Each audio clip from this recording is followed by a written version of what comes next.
Hello बच्चों, welcome back to my YouTube channel. आज हम आपके लिए एक और नई वीडियो लेके आ चुके हैं। इसमें हम आज आपको क्लास 8 मैथ चैप्टर 1 एनसीईआरटी का रेशनल नंबर की एक्सरसाइज सॉल्व कराने वाले हैं।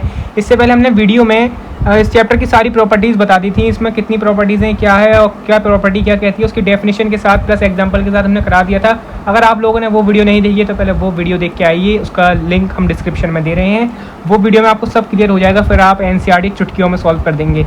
मगर मतलब हमें अपनी पहले सारी प्रॉपर्टीज़ पहले क्लियर करनी पड़ेंगी, तो क्वेश्चन आंसर हमें बिल्कुल अच्छे से हो जाएंगे। फिर भी हम इस वीडियो में आपको जल्दी जल्दी उस वीडियो का क्विक रिवीजन करा देते हैं। हमने लास्ट वीडियो में क्या किया था, उस लास्ट वीडियो में हमने प्रॉपर्टीज़ ऑफ रेशनल नंबर किए थे।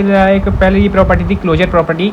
उसमें क्या था, जैसे हम नेचुरल नंबर से जैसे स्टार्ट कर रहे हैं, हम 5 एक नेचुरल नंबर है, 7 एक नेचुरल नंबर है, हम इसमें माइनस करें तो आंसर -2 आ रहा है, तो ये भी नेचुरल नंबर। इससे हमें क्या समझ में आता है, जिस कैटेगरी के नंबर से हम स्टार्ट कर रहे हैं आंसर भी उसी कैटेगरी के नंबर का आ रहा है। 5 एक नेचुरल नंबर था, 7 एक नेचुरल नंबर था, -2 एक नेचुरल नंबर है। जिस कैटेगरी के नंबर से आप खेलोगे उसी कैटेगरी का आंसर आएगा। चलो हम दूसरा एग्जांपल देख लेते हैं। 11 + 9 = 20। ये भी एक नेचुरल नंबर है, ये भी एक नेचुरल नंबर है और 20 भी एक नेचुरल नंबर है। हम नेचुरल नंबर में खेल रहे हैं तो आंसर भी नेचुरल नंबर में आ रहा है। आई होप आपको क्लियर हो गया होगा। ये थोड़ी क्विक रिवीजन है तो हम थोड़ा जल्दी जल्दी कर रहे हैं, आप लोगों का टाइम भी वेस्ट ना हो और आप अच्छे से सब सीख जाएँ। सेकेंड प्रॉपर्टी बात है हम कम्यूटेटिव प्रॉपर्टी। इस प्रॉपर्टी में क्या है, 2 + 4 = 6 दिया हुआ है और यहाँ पे 4 + 2 = 6 दिया है। इससे आपको क्या समझ में आ रहा है, इसमें स्टार्टिंग में 2 दे दिया और फिर 4 है, फिर सेकंड उसमें 4 पहले कर दिया 2, मतलब इन्होंने जगह चेंज कर दी, मतलब उसमें जगह तो चेंज हो गई मगर आंसर में कोई डिफरेंस दिख रहा है आप लोगों को? नहीं दिख रहा है। तो मतलब जगह चेंज करने से आंसर में कोई डिफरेंस नहीं होता है। ये हमारी क्या कहती है, कम्यूटेटिव प्रॉपर्टी। ये आप लोगों को याद रखनी है, ये आगे यूज़ होने वाली है। तो हम इसमें दूसरा एग्जाम्पल देखते हैं। 2 × 4 8, 4 × 2 भी 8 हो गया। इसमें भी जगह चेंज कर दी, देखिए आप लोगों को दिख रहा होगा, इसमें साफ साफ जगह चेंज हो रही है। ये आपकी कम्यूटेटिव प्रॉपर्टी है, ठीक है। अब हम थर्ड प्रॉपर्टी पे आते हैं, एसोसिएटिव प्रॉपर्टी। ये क्या कहती है, जब भी कोई सेम नंबर में मतलब ग्रुपिंग में आपको प्लस या मल्टीप्लिकेशन दिख जाए तो उसमें आप समझ जाएंगे, आई होप कि एसोसिएटिव प्रॉपर्टी होगी। जैसे 4 + 2 + 3, ये जो 4 और 2 है ना, ये इन्होंने ब्रैकेट में कर दिए हैं, ठीक है। और फिर इन्होंने क्या करा, 3 + 2 को ब्रैकेट में कर दिया, मतलब ये दोनों एसोसिएटिव हैं आपस में। क्या है, एसोसिएटिव। और फिर इन्होंने क्या करा, 3 और 2 को एसोसिएट कर दिया। कि 4 और 2 को एसोसिएट करें या 3 और 2 को एसोसिएट करें, आंसर में कोई डिफरेंस नहीं होना। ये किसके लिए वैलिड है, प्लस और मल्टीप्लिकेशन के लिए। याद रखेंगे आप लोग, ये एसोसिएटिव प्रॉपर्टी कहलाती है। ग्रुपिंग में जब हम नंबर को हम चेंज करते हैं, उसका एसोसिएशन चेंज करते हैं तो आंसर में कोई डिफरेंस नहीं होता है। और हमारी फोर्थ प्रॉपर्टी है डिस्ट्रीब्यूटिव प्रॉपर्टी। ये क्या कहती है, आपको सही समझ में आ रहा होगा नाम से, डिस्ट्रीब्यूट करना है, हमें तोड़ना है, डिस्ट्रीब्यूट करना है। जैसे a ब्रैकेट में b + c, हम ऐसे लिखते हैं, ये a b से भी मल्टीप्लाई हो रहा है, ये a और c से भी मल्टीप्लाई हो रहा है। हमारे लिए जो आसान हो हमारा, हम इसको ऐसे भी लिख सकते हैं, a b प्लस का साइन आ गया a c। हमारे लिए जो आसान हो हम वैसे कर सकते हैं, ठीक है। आप लोगों को समझ में आ गया। और डिस्ट्रीब्यूट में हमें इसको थोड़ा तोड़ के लिखना पड़ता है। हमारे लिए ये सही है तो हम ये कर सकते हैं, ये सही है तो ये कर सकते हैं, ठीक है। अब आते हैं हमारे फिफ्थ प्रॉपर्टी पे, एडिटिव इनवर्स। ये क्या है, एडिटिव इनवर्स। ये 0 लाइक ये जैसे -2/9 लिखा है, तो इसमें हम क्या कर दें कि आंसर 0 आ जाए। ये क्या है, इसका आंसर है, मतलब इसमें हमें ऐसा कुछ करना पड़ेगा कि आंसर इसका 0 आ जाए। जब भैया -2/9 है तो इसका अपोजिट साइन से इसका कर दो तो आंसर 0 आ जाएगा। प्लस माइनस माइनस तो फिर आंसर 0 हो जाएगा, इससे कैंसिल हो जाएगा, आंसर 0 हो जाएगा। एडिटिव इनवर्स मतलब 0, इसमें हमें ऐसा करना पड़ता है कि आंसर 0 आ जाए, ठीक है। आई होप समझ में। अब हम आते हैं अपनी 6th प्रॉपर्टी पे, मल्टीप्लिकेटिव इनवर्स। ये क्या है, = 1 जहाँ पर दिख जाए भैया इक्वल में, तो क्या है, मल्टीप्लिकेटिव इनवर्स और रेसिप्रोकल हो। जैसे 6 में हम क्या कर दें, 1 आ जाए तो इसका हम रेसिप्रोकल करते हैं। 5 में भैया हम क्या मल्टीप्लाई करते हैं, 1 आ जाए, इसका रेसिप्रोकल कर दो भैया। 8 में हम क्या मल्टीप्लाई करते हैं, 1 आ जाए, इसका रेसिप्रोकल कर दो। इसमें रेसिप्रोकल करते हैं और आंसर 1 की इक्वल हो जाए तो हम क्या कहलाते हैं, ये मल्टीप्लिकेटिव इनवर्स है, ठीक है। आई होप आप लोगों को समझ में आ गया होगा। चलिए हम एक्सरसाइज की तरफ मूव करते हैं। चलो बच्चों, हम आ चुके हैं अपनी एक्सरसाइज की तरफ, मेरे प्यारे बच्चों। पहले क्वेश्चन कराने से पहले मैं आपको एक बात बता देता हूँ। अगर किसी भी रेशनल नंबर का 1 में मल्टीप्लाई हो या 1 का किसी भी रेशनल नंबर में मल्टीप्लाई हो तो वो तो आंसर वही रेशनल नंबर आ जाता है जिसमें मतलब हम मल्टीप्लाई कर रहे हैं, ठीक है। तो इसको हम मल्टीप्लिकेटिव आइडेंटिटी कहते हैं, मल्टीप्लिकेटिव आइडेंटिटी। अगर आपको समझ में आ गया तो हम अपने क्वेश्चन की तरफ बढ़ते हैं। हम ये क्वेश्चन कर देते हैं तो आपको सही से क्लियर हो जाएगा। ये क्वेश्चन नंबर 1 कह रहा है, name the property under multiplication use in each of the following. ये जो मल्टीप्लिकेशन दिए हुए हैं इसमें कौन सी प्रॉपर्टी यूज़ हो रही है। अगर आपने हमारी पहली वाली वीडियो अच्छे से देख ली है तो हम आप इसका आंसर फटाफट बता देंगे।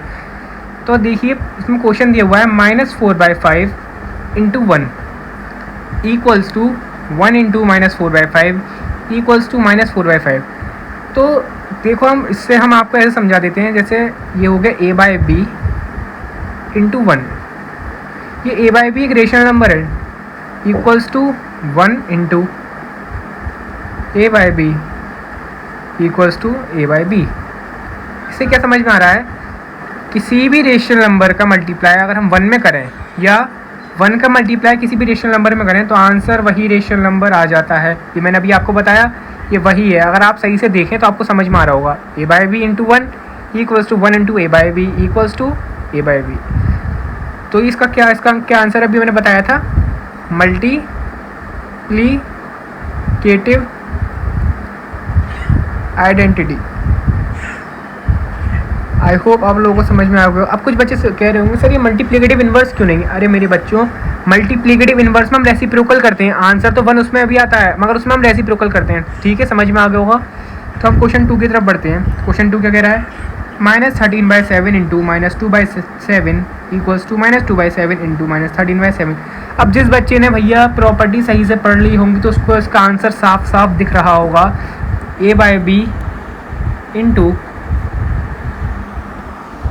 b/c equals to b/c into a/b।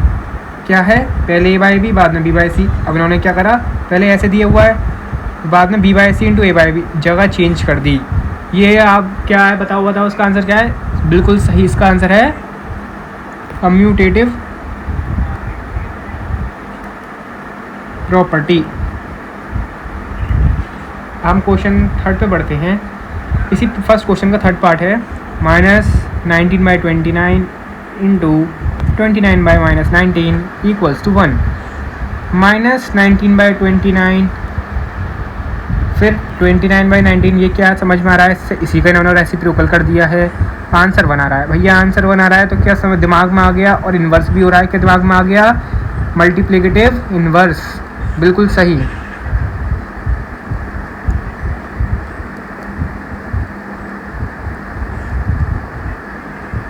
ठीक है, आप लोगों को तीनों क्वेश्चन समझ में आ गए होंगे। तो हम बढ़ते हैं अपने क्वेश्चन नंबर 2 है, tell what property allow you to compute. अब इसमें हमें बताना है ये जो मल्टीप्लिकेशन दिया हुआ है इसमें हमें कौन सी प्रॉपर्टी यूज़ हो रही है।